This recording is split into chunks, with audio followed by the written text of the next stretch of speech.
What's good, everybody on YouTube? This is your boy Akil McLeod, and I'm a full-time eBay and PoshMark seller.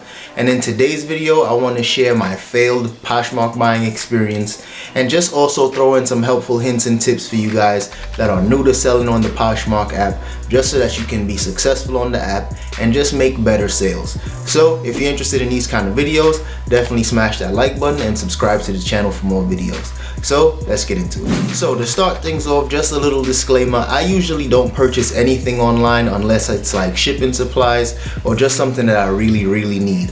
But in this instance on PoshMark, in order to be a PoshMark ambassador, you need to purchase something because you need to leave a love note for another PoshMark user. So I decided to treat myself and pick up a pair of shoes that I really wanted for a long time.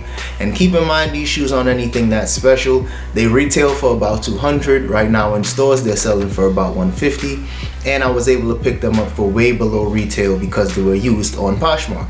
So I decided to go ahead and send an offer in, and the seller actually accepted my offer for 65 bucks. Then after checking out the picture just a little bit closely after I already made the order, I noticed that some angles were missing and that it looked a little deceptive. It looked like the buyer was trying to hide something because certain angles just were not being shown in any of these pictures. So instead of really tripping anything like that, I just decided to wait until the shoes came and just wanted to be positive.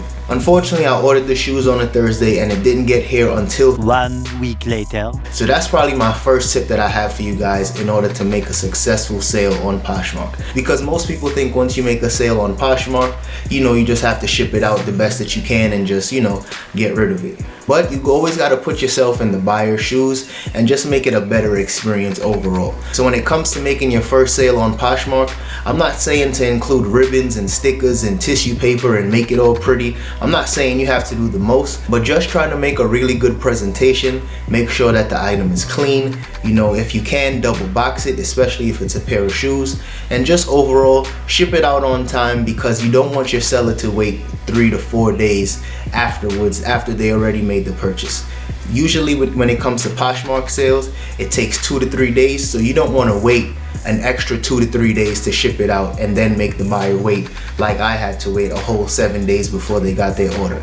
Because with that amount of time, buyer's remorse is starting to sink in, and once it's time for them to give you a rating, chances of you getting a 5-star review is very slim. So you definitely don't want to take too long to ship out your order. Now, taking a step back, one of the big things you guys always have to remember to do, especially when it comes to shoes, is take as many photos as possible. What you don't want is to do what this other seller did and neglect to take certain angles of the shoes. Now, depending on the buyer, they might send you a question, they might ask for more pictures if they're really interested. But if you don't have enough pictures included in your listing, most buyers, they're going to review some of the pictures that you have. They're instantly going to think something's wrong with it because you didn't want to show a certain angle, and they're just going to scroll past it, and you could possibly end up missing out on a sale. So when it comes to taking pictures on PoshMark, they let you take 8 pictures, and my advice is to use all 8 photos and take as many angles as possible. And I'll make sure I throw in some of the photos that I use when it comes to me selling things on PoshMark, because I like to be 100% transparent in my listings. And if there's anything that the buyer might be wary of, I make sure I take a photo of it and include it in the listing. So you want to make sure that you're doing the same thing, just so that you're 100% transparent and the buyer knows what they're getting. Now, another huge tip that I have for you guys based on my own experience, especially with this sale, is that you don't want to sell anything that's dirty.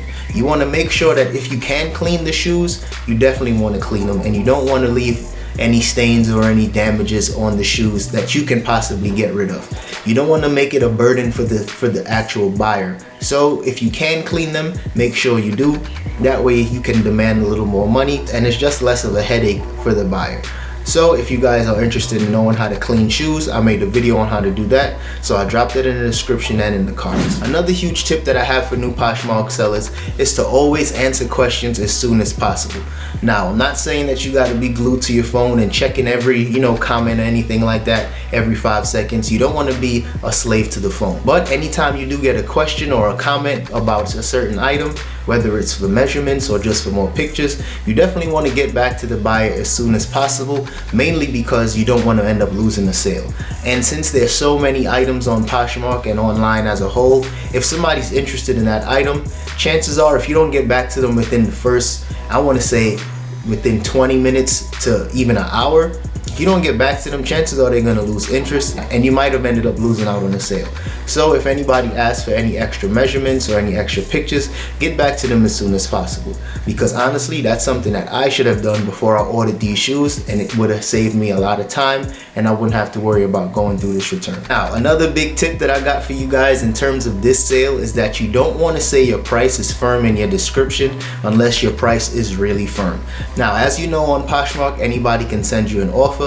And these shoes are actually listed for $90 at first, and I ended up purchasing them for $65. Some might call that a lowball offer, some might say it was a pretty fair offer, but I really just wanted to start the conversation and just see where the buyer was at.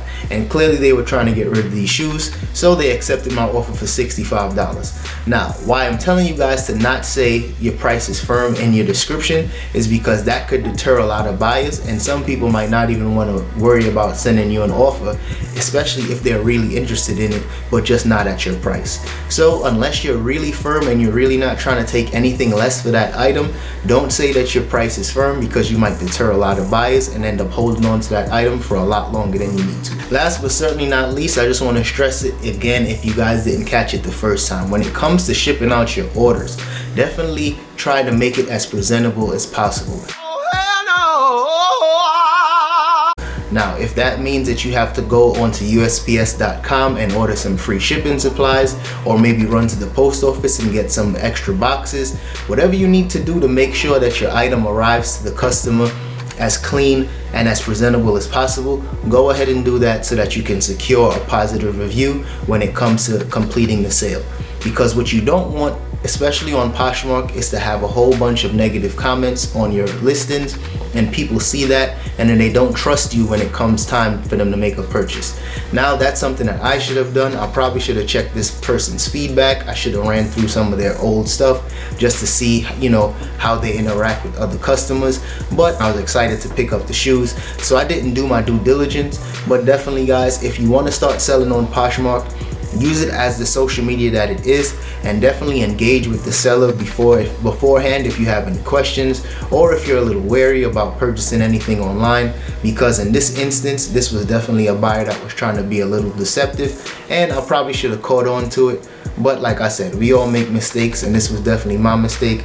And I just, instead of bashing the seller, I wanted to make it into more of a teaching experience and more of a learning lesson for me and for you all as well. So that's all I have for today's video. So if you guys enjoyed that one, make sure you smash that like button and subscribe to the channel if you're new, because I'm putting out videos every week, several times a week. So I'll see you guys in the next one. Peace.